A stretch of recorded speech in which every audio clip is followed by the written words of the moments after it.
Welcome viewer, this video tutorial describes, fix recent folders not showing on quick access in Windows 11,10. Open File Explorer, recent folders not showing on quick access.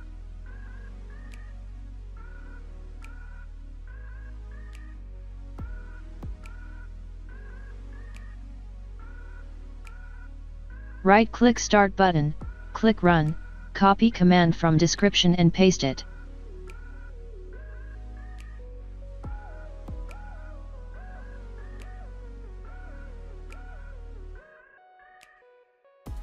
Click three dots, click Options, click View tab, check Show all folders.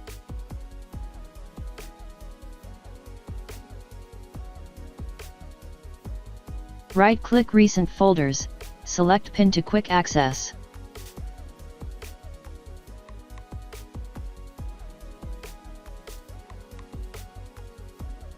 I hope this tutorial helps to you. Please like, share and don't forget to subscribe our channel. Thank you very much. See you next video.